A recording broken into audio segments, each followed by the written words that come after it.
Welcome to the grip.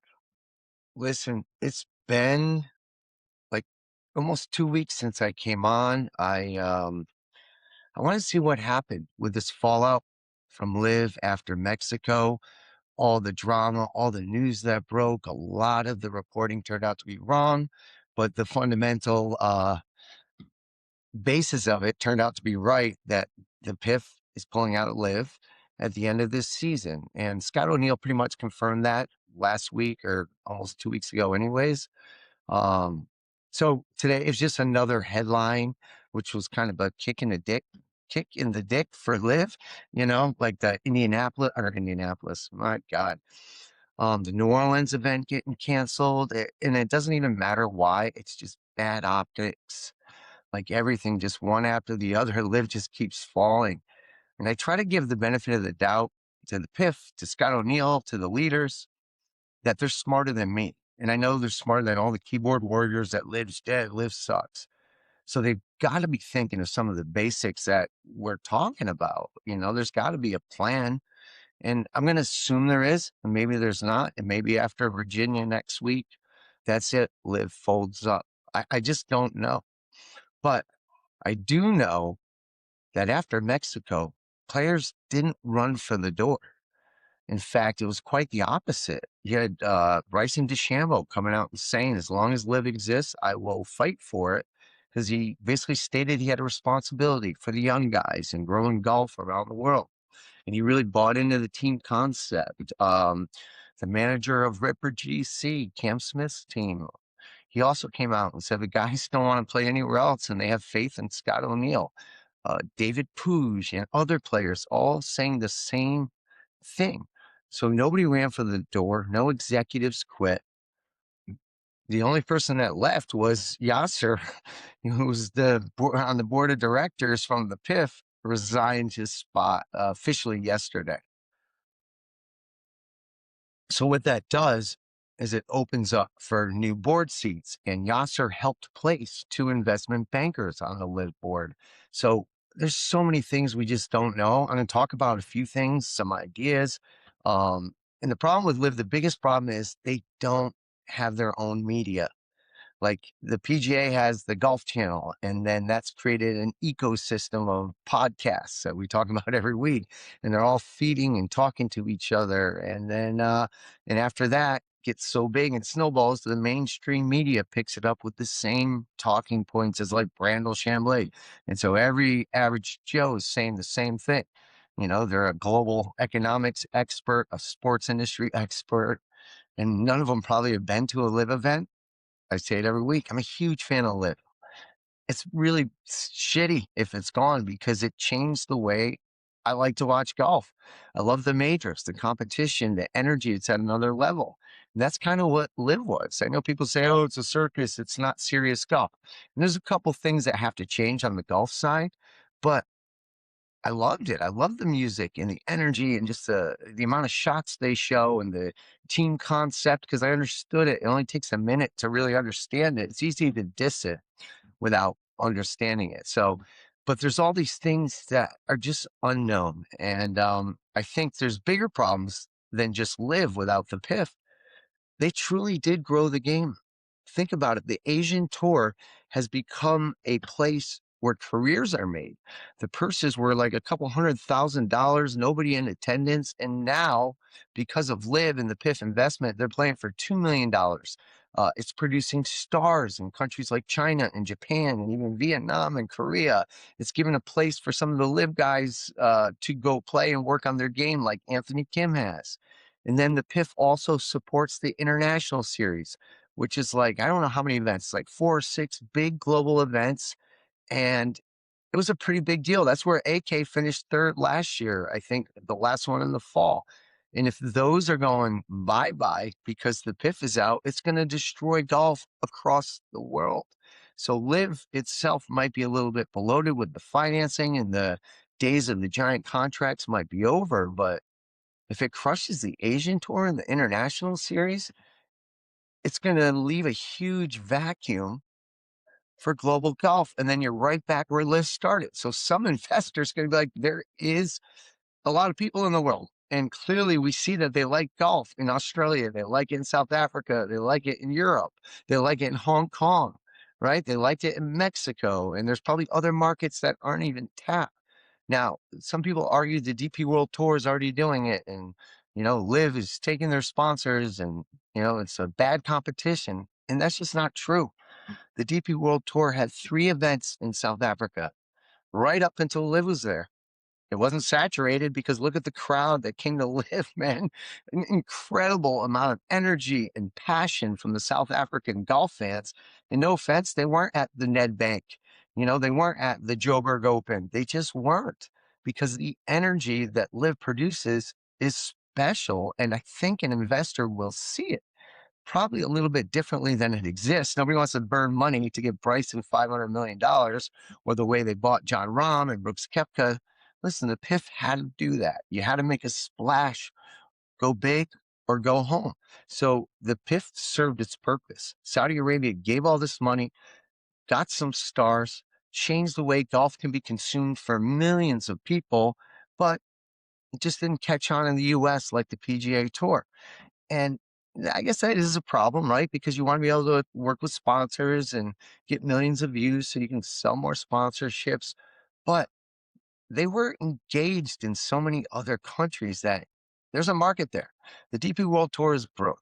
If LIV goes away, it's not going to make the DP World Tour crowds bigger and better, unless, of course, they absorb the big LIV names. Then maybe they will, but they just don't deliver the same product. And this is the big thing, is the energy of a LIV event is just so different.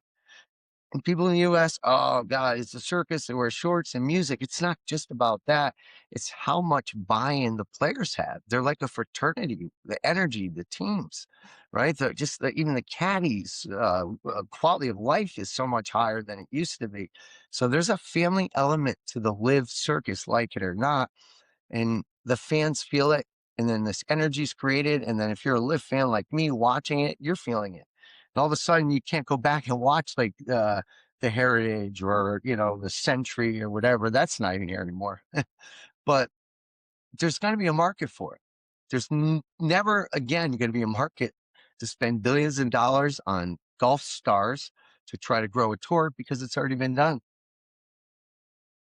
Now what an investor has to do is scale down the costs, but not lose the vibe.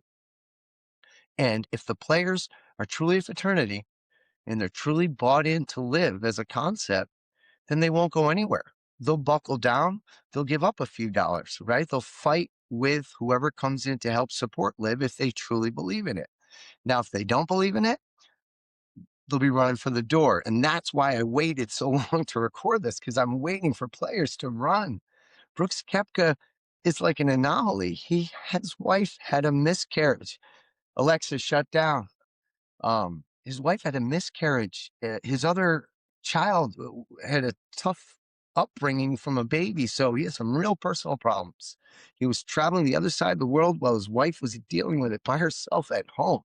His contract was up. Brooks didn't leave LIV because he didn't like it. Patrick Reed was a freeloader. Nobody likes Patrick Reed. All of a sudden, people like him. Nobody's buying Patrick Reed tickets. Okay, good golfer. Yes, he's winning in Bahrain. He's not even getting the same amount of world ranking points as the LIV wins, because the strength of fields he was winning at just isn't the same. Now, the hero was, I'll give him credit there, but he didn't have a contract. He thought he could ride the jet wash of Brooks Koepka. Everybody would accept him and like him, and they sort of did, even though the league was like, yeah, you're not Brooks Koepka. You can sit out a year. So the way the media spins it is if they jump ship with LIV, because that's what, it sucks. And they want to go to the PGA Tour. And neither one of them really did it. Patrick Reed made a selfish decision. That's his character, right? He left his team hanging. He didn't care. He tried to jump on the jet wash with Koepka. And maybe it works out for him. Maybe it doesn't. But nobody else has done it. And even the biggest golf global star, Bryson, has said quite the opposite. So I don't know what's going to happen. I keep thinking about it because I don't want it to go away. I can see a world where LIV exists. The purses have to shrink. Maybe the bands and the entertainment aren't always like, $1 million acts, but they're still big acts because they sell tickets like any other concert.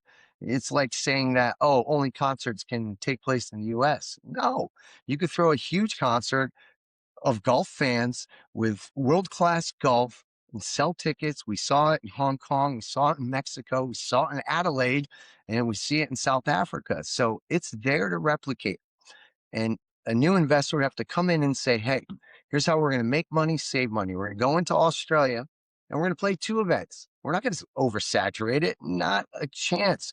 We're going to do an Adelaide and then another region of Australia. We're going to save money on travel and production and movement because we're already there.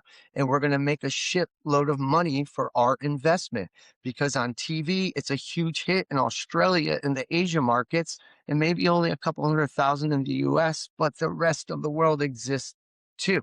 Yes, the US is like home of capitalism and money, but that's like saying the rest of the world just lives in a box and they don't count for football, soccer, NASCAR, Formula One, cricket, whatever. Nope. Only the US is important. And that's just a shitty stance. Sure, it's harder. You got to grind out. The money isn't big, but if you do events like Adelaide twice, and all of a sudden you go into South Africa and do that twice, it's not going to oversaturate the amount of money you save just on limiting the movement and rolling off the energy from one event to the other and selling a couple 100,000 tickets. You're going to sell 500,000 tickets just in Australia and South Africa. And then Hong Kong was a huge hit. You know, you might have to go into like other northern Japan or maybe into China, India. There's billions of people out there, and there's just as many golfers in the world as there are the US. But golf fans, now that's a different thing. How can we turn people on to watching golf that aren't just golfers? Like everybody watches football, right? And nobody's a football player. We're not going, hey, I'm going to go hunting. I'm going to play football. I'll be back for dinner. No, I'm going to play golf. I'll be back for dinner. So Liv was trying to bring people to golf that weren't golfers, and they did a good job. They had families, they had women, they had young couples, and of course they had the old rich guy and the dudes that traditionally love golf. So there is an investment there, and to deny that is just hate and negativity, and just stupid. And nobody's paying $500 million contracts. The last big contract Liv paid out was 3 years ago. Like, Thomas Dietrich is a great player. Okay, he didn't get the money that Brooks got or Bryson got or DJ to come over. That was the beginning of it. Now it's set up. The phase of, hey, we're over here exists. Everybody hated, oh, the Saudi money and Yasser on the board. Guess what? They're gone. So now you can't use that excuse. Now you can embrace that you got John Rahm and Bryson and Elvis Smiley. This guy from Australia is awesome. So I think there's an opportunity there. Guys smarter than me are going to handle this, but an investor can come in, maximize the existing markets, expand to new, do something a little stronger in Europe, and still come into America, maybe do 2 big events in the US. I don't think there's a problem with the American events. They're always well attended. This year, they had so much steam. I thought they were going to be huge, but now all the negative press is probably why they canceled New Orleans, because ticket sales just probably stalled and hit a wall because of all the negative press. Who's going to be like, yeah, let's go to LIV. But who knows? Maybe it will be packed. Maybe the LIV fans will come out to show. And you know what? If 2, 3, 400,000 people watch it, that's good. That's better than the ladies golf, the LPGA, the senior tour, the DP World Tour, a lot of other sports. Sure, it's not the PGA Tour. They're not trying to be that. So stop comparing that. But yeah, there's an opportunity there. And then you keep supporting this globally with the Asian Tour and the International Series, and partner with the DP World Tour. There's an arrogance to the DP World Tour that shouldn't exist, because they are in debt to a tune of $30 million a year to the PGA, who's been propping them up. They're a huge failure. And the PGA killed that tour all by themselves. Why? Because every year, what do? They take the 10 best players from the DP World Tour and they move them to America to play in the PGA Tour. So the DP World Tour has to start all over again and build new stars just for them to go. So by partnering with LIV, they can bring the LIV energy, the LIV production value of creating these unique events, and mix it with the traditional classic European Tour golf and really have a true global golf tour. I don't know. literally just throwing shit out there. But I don't want it to go away because I don't want the Asian Tour, Live, or International Series to go away just because everybody in America is like, oh, Live's dead. We told you. Where will Bryson go? Who's coming back? I don't think any of those guys really want to go back to play on the PGA Tour. And it wasn't just, yes, for the money. They were making lots of money. But if you're a real Live fan, you know the energy and the vibe and the camaraderie and the family that Live is, because basically they were against all odds. Everybody was shitting on them for years, and they had to stick together, and they traveled together as a small group. And it's like the circus comes into town, and they're all friends and family in their midst. So it just, I don't see anybody running for the door. We will see this week. This is a true test. If the players start running this week, like rumors are, they're talking the DP World Tour. They're always talking the DP World Tour. They got guys from Live playing in the DP World Tours. I'm talking right now. That's nothing new, right? Nothing new. Now we heard somebody report they're talking to the PGA Tour. I mean, that's quite possible. There may be some players that are like, hey, what can I do? I just don't see Bryson doing it. And why do they want to put themselves through this media scrutiny and let everybody bully them when the PGA players should be thanking them? Because what Liv did was inflate the value of a golfer. Look at the purses that the PGA Tour is paying because of Liv. That's why Liv hasn't recruited a big star, because the PGA is finding ways to pay them with the signature events and giving them all this back end deal for retirement and bonuses. But the PGA Tour is dividing into A players and B players anyways. So these guys should all get in a boardroom and work together, because there's a lot of golfers in the world, and there's a lot of people, which Liv has shown, that will go to a golf event that don't even play golf. So I just don't know, man. I'm not gonna be like, yeah, Liv's. I don't know. Scott O'Neill has to be smarter than me. Right now, he's got to be saying, we're going to do this, and maybe the players believe him. But if I'm hearing stuff like he doesn't know what he's doing, and in the public he's begging for investors, that's not a good look. Okay, you should already knew this was coming, right? You had to know. You're the one communicating with the board, right? I'm sure somebody said, hey, we can't do this much longer. I'm sure it wasn't just like, hey, we're pulling the money tomorrow. He had to know. We know he did because he said it. So he's got to have a plan. There are so many sports media investors out there with the growth of YouTube golf, and just the amount of people playing golf is growing exponentially, that somebody will buy in. Purses, maybe not 20 million, 30 million. Maybe the purses go down to 10 million. That's still a lot of money. And you still have the team efforts. The PIF owns like 75% of the teams. Do they have to pay that back? Is the PIF letting that deal go? If so, a lot of these teams will be profitable because they have sponsors and they have revenue sharing, and they've been making money, winning as teams, putting it in, investing in it. They have staff and managers. So they just got to go out and sell more sponsors. The team thing is awesome. Here's a bunch of guys that play golf together. They go out and play individually, but they root for each other, travel with each other, and try to lift each other up and play for each other as a team, like you're in college. And it's awesome. And they love it. You can see how much they love it. I know the haters are like, oh, the team golf sucks. I don't understand it. You don't understand things you don't know. It's like politics. Everybody's an expert on the issue of the day, but really they don't know anything. They just know what somebody else is telling them. And, the confirmation bias cycle. Yes, I agree. I'll say what you said to the next person. So I don't know. I'm rambling. I'm trying to think if I'm leaving something out here on my thoughts, but we're not talking about the Asian Tour and International Series. We need more people to get vocal about that, because that's a real problem. Because if it all goes away, then somebody's got to sit in their boardroom and be like, hey, the Asian Tour went away, the International Series went away, Live Golf went away. There's a real market to have a global golf tour. Well, now you're back to the beginning of Live.